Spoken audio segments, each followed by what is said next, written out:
नमस्कार विद्यार्थी मित्रांनो आणि आदरणीय पालकांनो, महाराष्ट्र मेडिकल करिअर काउन्सिलिंग या यूट्यूब चॅनलतर्फे मी आपली मार्गदर्शक शमी महाडेश्वर तुम्हा सर्वांचे मनापासून स्वागत करते।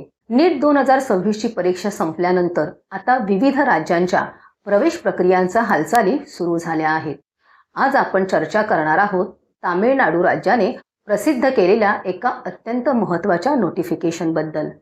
तामिळनाडू मेडिकल सिलेक्शन कमिटीने 2026-27 या शैक्षणिक वर्षासाठी लागणाऱ्या कागदपत्रांची यादी जाहीर केली आहे। हे नोटिफिकेशन महाराष्ट्र किंवा इतर राज्यातील विद्यार्थ्यांसाठी का महत्त्वाचे आहे हे आपण या व्हिडिओत सविस्तर पाहणार आहोत। नोटिफिकेशनचा मुख्य हेतू, तामिळनाडू सरकारने काउन्सिलिंग प्रक्रिया जलद आणि सुटसुटीत व्हावी यासाठी हे आगाऊ नोटिफिकेशन काढले आहे। हे केवळ तामिळनाडूच्या स्थानिक विद्यार्थ्यांसाठीच नव्हे तर जे विद्यार्थी तिथल्या मॅनेजमेंट कोटा किंवा NRI कोटामधून प्रवेश घेऊ इच्छितात त्यांच्यासाठीही महत्त्वाचे आहे। लक्षात घ्या, तामिळनाडू ही एक ओपन स्टेट आहे जिथे इतर राज्यातील विद्यार्थी खाजगी महाविद्यालयांमधील मॅनेजमेंट कोट्यासाठी अर्ज करू शकतात। आवश्यक कागदपत्रांची यादी, विद्यार्थ्यांनी खालील कागदपत्रे आत्ताच तयार करणे आवश्यक आहे। 1. नीट UG 2026 ॲडमिट कार्ड, परीक्षेसाठी वापरलेले मूळ प्रवेशपत्र, इयत्ता 10वी, 11वी आणि 12वीची गुणपत्रिका, दोन्ही बाजूंच्या छायांकित प्रतींसह। विशेषतः 11वीची गुणपत्रिका तामिळनाडू प्रक्रियेसाठी अनिवार्य असते। 2. ट्रान्सफर सर्टिफिकेट, 12वी पूर्ण झाल्यानंतर मिळणारे शाळा सोडल्याचे प्रमाणपत्र। 3. नॅटिव्हिटी अँड कम्युनिटी सर्टिफिकेट, जे विद्यार्थी आरक्षणाचा दावा करत आहेत त्या विद्यार्थ्यांसाठी आवश्यक आहे। 4. एलिजिबिलिटी सर्टिफिकेट, महाराष्ट्र बोर्ड किंवा CBSE बोर्डाच्या विद्यार्थ्यांनी तामिळनाडूतील डॉक्टर MGR मेडिकल युनिव्हर्सिटीकडून हे सर्टिफिकेट मिळवणे आवश्यक आहे। 5. पालकांची कागदपत्रे, जर तुम्ही तामिळनाडूचे रहिवासी म्हणून दावा करत असाल तर पालकांचे कम्युनिटी सर्टिफिकेट आणि उत्पन्नाचा दाखला आवश्यक आहे। विशेष कोट्यासाठी महत्त्वाची माहिती, या नोटिफिकेशनमध्ये 2 महत्त्वाच्या गोष्टी नमूद केल्या आहेत। 1. मॅनेजमेंट कोटा मायनॉरिटी स्टेटस, जर तुम्ही भाषिक किंवा धार्मिक अल्पसंख्याक कोट्यातून अर्ज करत असाल तर त्याचे अधिकृत प्रमाणपत्र तयार ठेवा।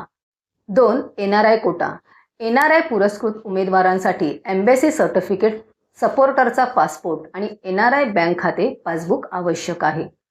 विद्यार्थी मित्रांनो आणि पालकांनो, या नोटिफिकेशनचा सखोल अर्थ असा होतो, तामिळनाडू सरकारने काउन्सिलिंग वेळापत्रक जाहीर करण्यापूर्वीच कागदपत्रे मागवली आहेत। याचा अर्थ नीटचा निकाल लागताच प्रक्रिया अत्यंत वेगाने सुरू होईल।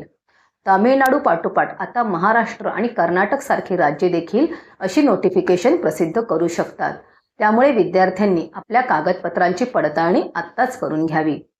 काउन्सिलिंग सुरू झाल्यावर कागदपत्रे गोळा करण्यासाठी पुरेसा वेळ मिळत नाही। विशेषतः एलिजिबिलिटी सर्टिफिकेट काढण्यासाठी वेळ लागतो, तो वाचवण्यासाठी ही संधी आहे। सर्व विद्यार्थी व पालकांनी आता पुढील डॉक्युमेंट्स तयार करण्याकडे लक्ष द्यावे। 1. डॉक्युमेंट स्कॅनिंग, सर्व कागदपत्रे चांगल्या क्वालिटीमध्ये स्कॅन करून त्याची सॉफ्ट कॉपी PDF तयार ठेवा। 2. 11वीची गुणपत्रिका, अनेक विद्यार्थी 11वीच्या गुणपत्रिकेकडे दुर्लक्ष करतात, पण तामिळनाडू प्रक्रियेत ती सक्तीची आहे याची नोंद घ्या। 3. अधिकृत अपडेट्स, हे नोटिफिकेशन केवळ एक सूचना आहे। अधिकृत काउन्सिलिंग वेळापत्रक अजून जाहीर झालेले नाही, त्याची अपडेट आम्ही तुम्हाला देऊच। विद्यार्थी मित्रांनो, मेडिकल प्रवेश प्रक्रिया जितकी गुणांवर अवलंबून असते तितकीच ती अचूक कागदपत्रांवरही असते। तामिळनाडू किंवा महाराष्ट्राच्या प्रवेश प्रक्रियेबद्दल तुम्हाला काही शंका असल्यास खाली दिलेल्या 93 25 26 15 62 या क्रमांकावर संपर्क साधा किंवा आमच्या विरार येथील ऑफिसला भेट द्या।